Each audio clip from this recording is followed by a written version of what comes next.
Hi, Hello. welcome to Kim and Andy Read Urantia.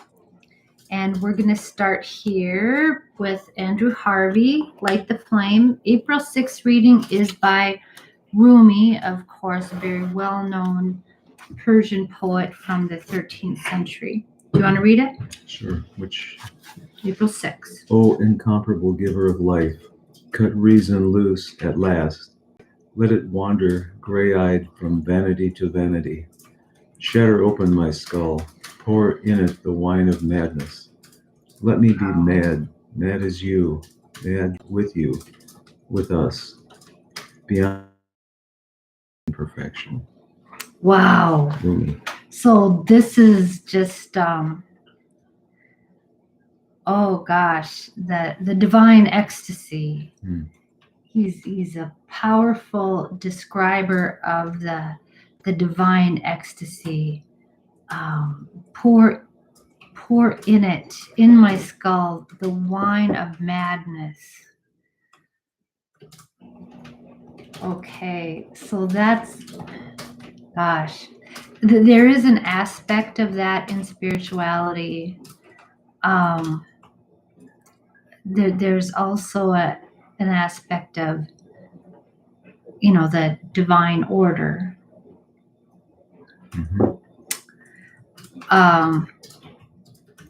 Right, the sun, where your sun is whirling in every atom. I felt that, and that can be very exciting. I think that was the vogue of spirituality in the 60s. Right? That divine ecstasy, the madness, and feeling so connected, and the psychedelics. This reminds me a lot of psychedelics. How yeah. Okay. Well, I think that's valid. I'm not mostly these days. I'm looking for the order and the going forward and trying to keep my feet on the ground kind of thing. But that's just what stage I'm at.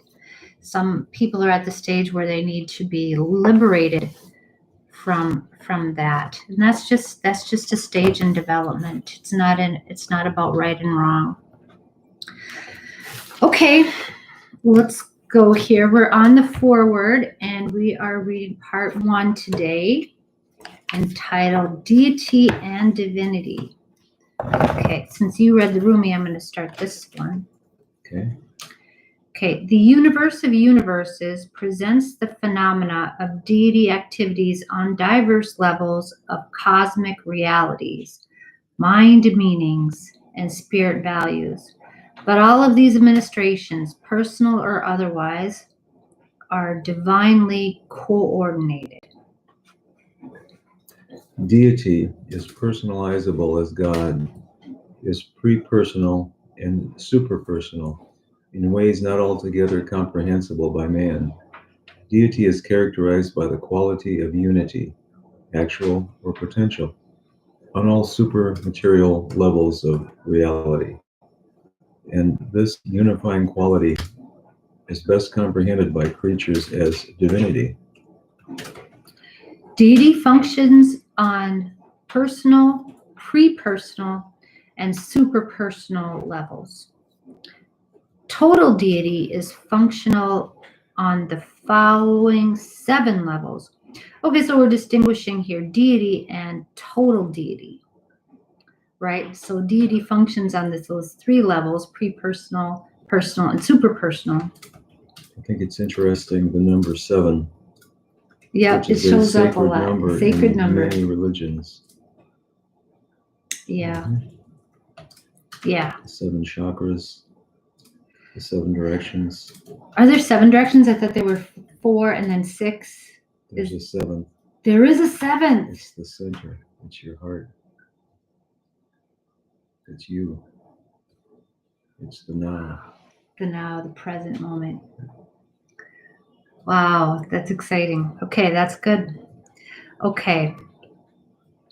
So I think there's deity as it exists probably in 3 parts, 3 levels. Well, but then I think how it relates to itself and to others, there's 7 kinds of relationship, or that just came to me just right then. So I just really, this stuff is so advanced, it's hard to really get a grip on it, but I'm just going to kind of free associate and hopefully this will be valuable. Okay, I'm going to read. Okay, first level is static, self-contained, and self-existent deity. Okay, the perfect one, perfect wholeness. 2 is potential, self-willed, and purposive deity. So not only what is, but what could be is embraced by deity. Potential is embraced by deity. Associative, self-personalized, and divinely fraternal deity. So deity, as we relate to others, form relationships. The deity is in the relationship. Mm-hmm. It's not only just in me and just in you, but it's a living frequency, something that's real, that's between us. So relationships. Yeah. That's a thing in itself. Okay. Creative, self-distributive, and divinely revealed deity. Excuse me, I got something on my hand. Okay, so when we create, we reveal the deity or whatever's inside of us through our creation, and God does that as well.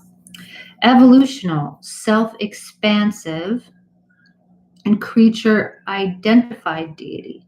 So that's when things change. So when we create something, it's not only just a thing, a static thing in itself, but it's something that's going to evolve. So when God creates things that evolve, even though God doesn't really, I think, but then he does, because the thought adjuster evolves into a personality. Mm-hmm. That's interesting. Supreme, self-experiential, and creature-creator unifying deity. Deity functioning on the first creature identificational level as time-space over-controllers of the grand universe, sometimes designated the supremacy of deity. So supreme is about the creator relating to the creation. Okay. 7, ultimate, self-projected and time-space transcending deity. Deity omnipotent, omniscient, and omnipresent. Deity functioning on the second level of unifying divinity expression as effective over-controllers and absonite upholders of the master universe. As compared with the ministry of the deities to the grand universe, this absonite function in the master universe is tantamount to universal over-control and super-sustenance, sometimes called the ultimacy of deity. Okay, what I'm feeling is this is kind of an expanded version of the first level, the static level. So we've gone through all of these levels here, and now we end up with an ultimate here. Now we were static here at the beginning, self-contained and self-existent, and we don't need to change. We don't need to express anything any other way. We go through all these expressions and we end up in an expanded state, but again, we don't need to express anything. It's all been expressed, it's all expanded, and everything is played out. See, kind of. Mhm. Okay. I'm kind of a grounded person, so I'm always looking for connectors in this world. So when I see Supreme and then I see Seven Ultimate, I of course think of the Born Supremacy and the Born Ultimatum. Okay. Isn't that interesting how those words were made their way into a movie series? Well, when I'm Anyway. Supreme, I think of pizza. Sorry, but yeah, okay. Okay. Well, yeah. And I don't know why they designated that. The Supreme, the Ultimate, and then the Absolute is the final level. So ultimate is still relating the ultimacy of deity. I think it's relating to thoughts, creation through thoughts.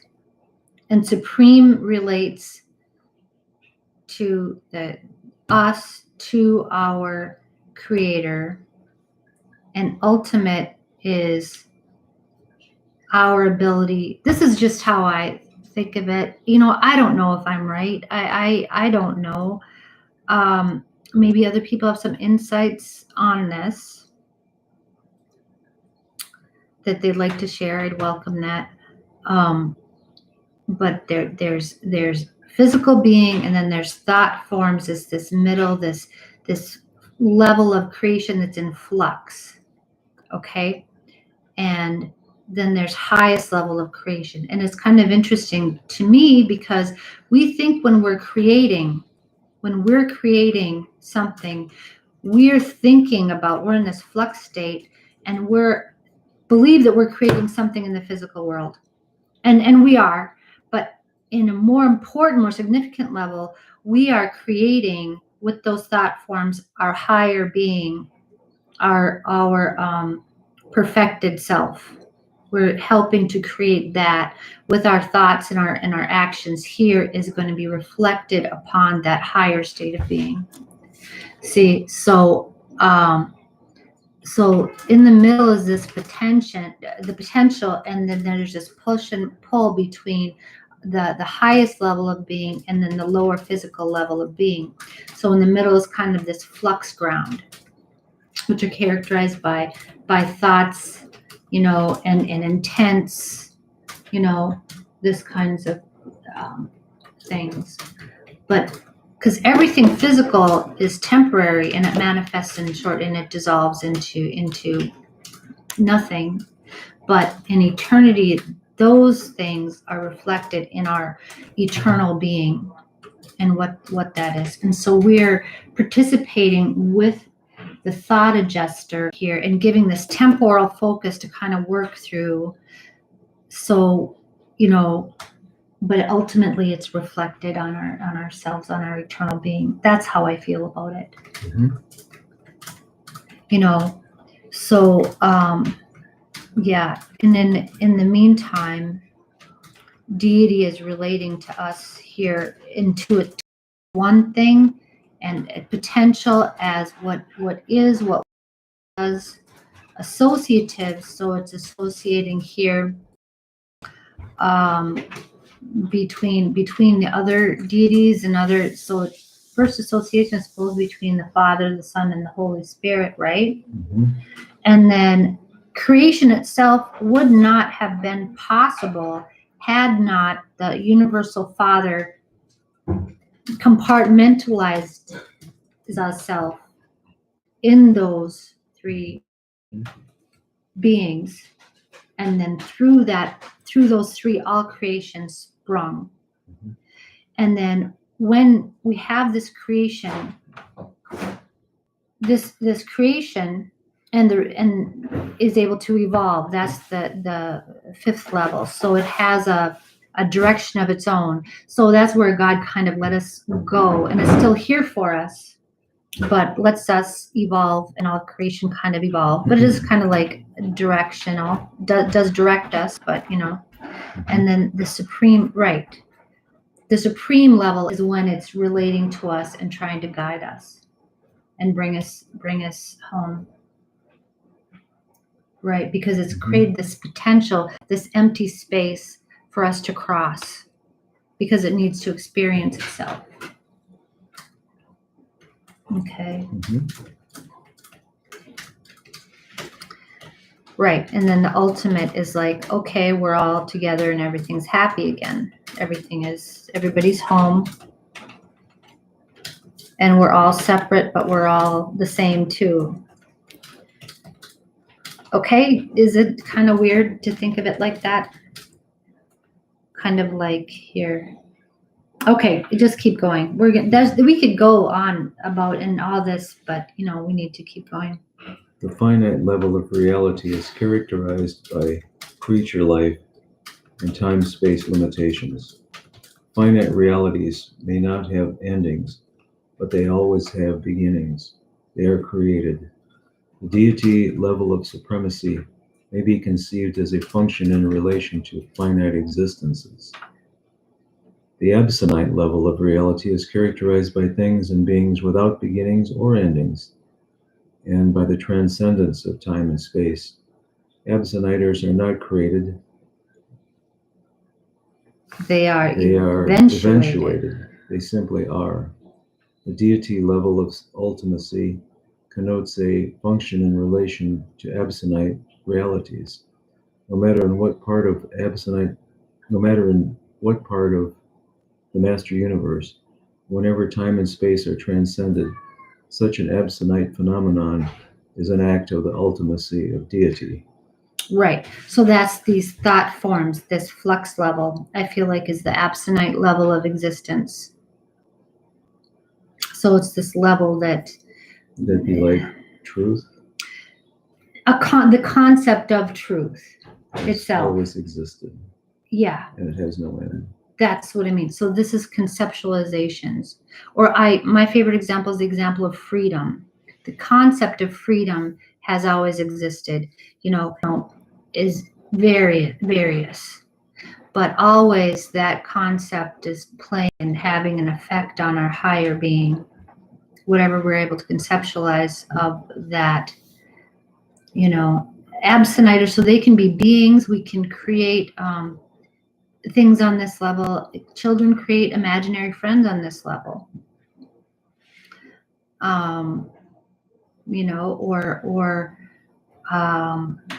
We talk about the midwayers here that were created here by beings here in this world, mostly by the deities that came with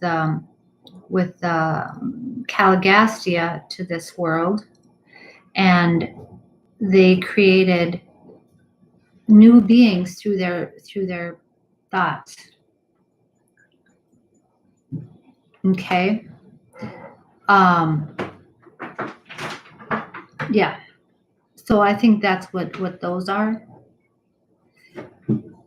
And I don't know, maybe people... As opposed to the absonite level, the absolute level is beginningless, endless, timeless, and spaceless.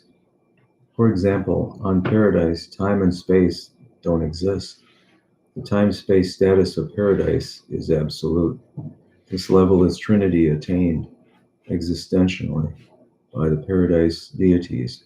But this third level of unity experience, unified experientially, unifying deity expression is not fully unified experientially.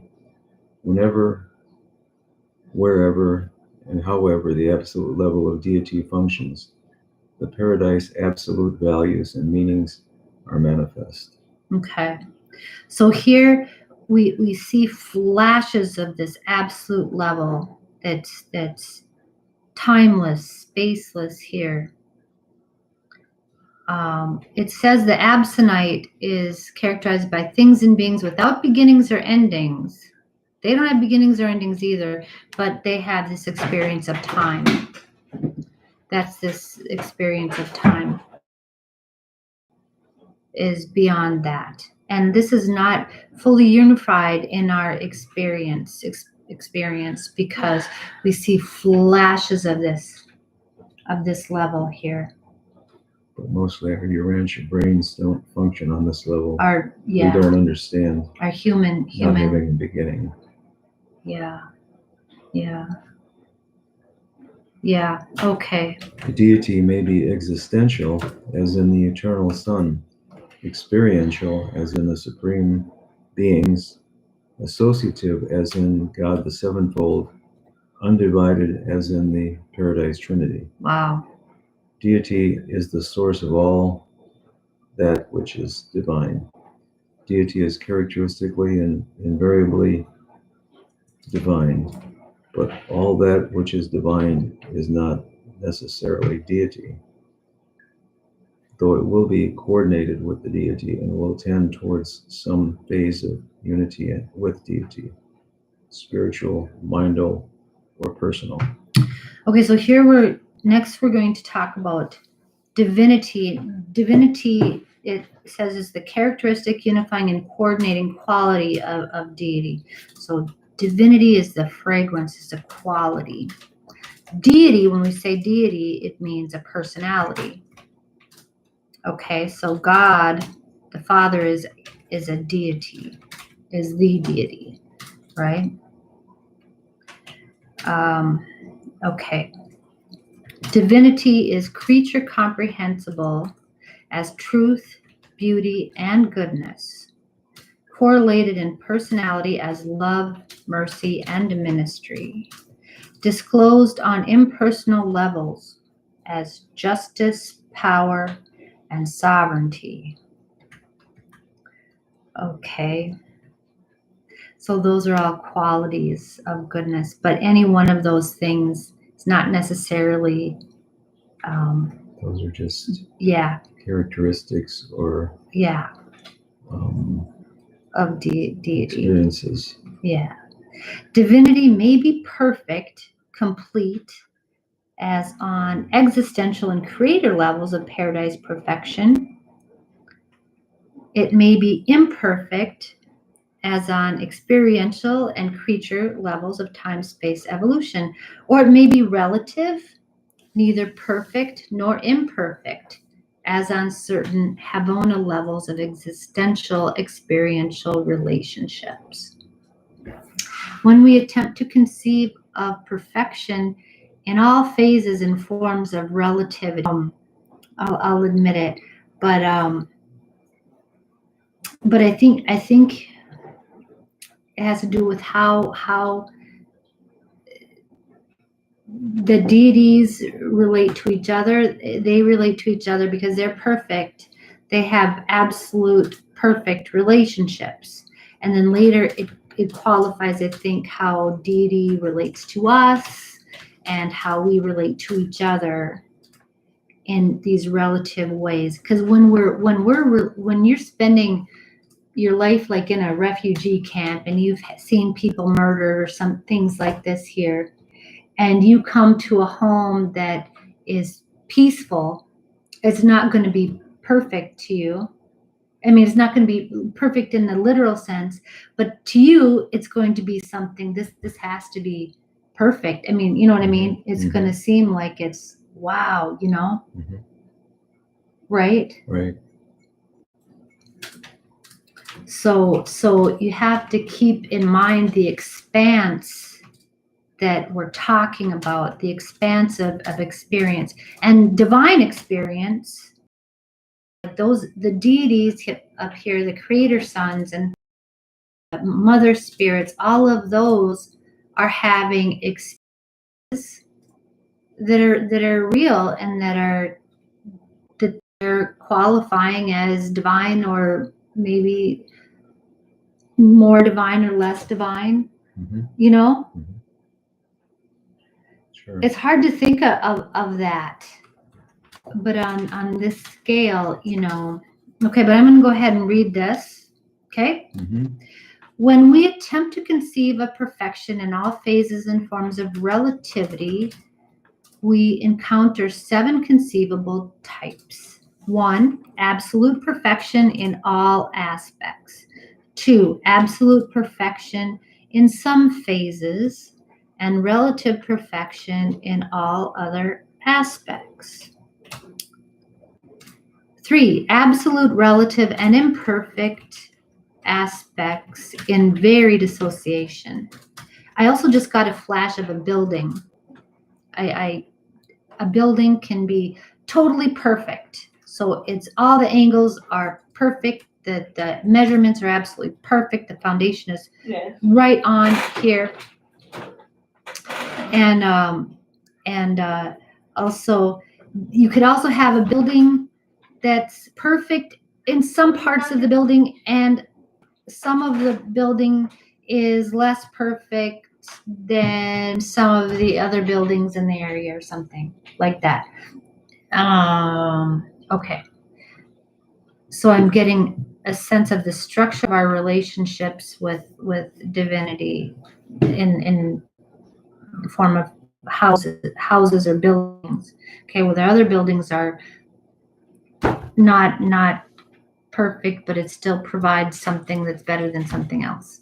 Okay, I'm just going to keep going here. Number 4, absolute perfection in some aspects, imperfection in all others. 5, absolute perfection in no direction. See, I don't know what that means to it. And relative perfection in all manifestations. 6, absolute perfection in no phase, relative in some, imperfect in others. And the other one is absolute perfection in no attribute, imperfection in all. So that, like I said, that's been mysterious to me. Yeah. What do you think? Any thoughts on that? I think that as we go on our celestial journey, there's always room for improvement. We're never going to arrive at perfection. There's always going to be a part of us that needs some work. Well, I think it says that we become perfect beings, which means that you won't be perfect like God, but you'll be the perfected form of Andy. You'll be the perfect Andy. Well, I think you already are. But but then I'll emerge to be the perfect Kim, whatever that is. So so that's what we're going for. But we'll still have experiences, and we'll know, I think we'll be more defined in the sense that we will know our own limits, and we'll know where will be useful, and that will be important to know that. We'll know where we should go in and take charge of a situation, where we should follow and contribute, and where we should just say, hands off, this is not my zone. I can't, I'm not going to try to do that. But we'll have, adventures and things, and we'll still be able to learn things. But I think we'll have this knowledge of ourselves that will be perfect in relation to everything else. Mm-hmm. Okay, does that make any sense? Some of it. Because sense. I like the idea. I always wanted the idea that we keep growing and keep growing and keep growing.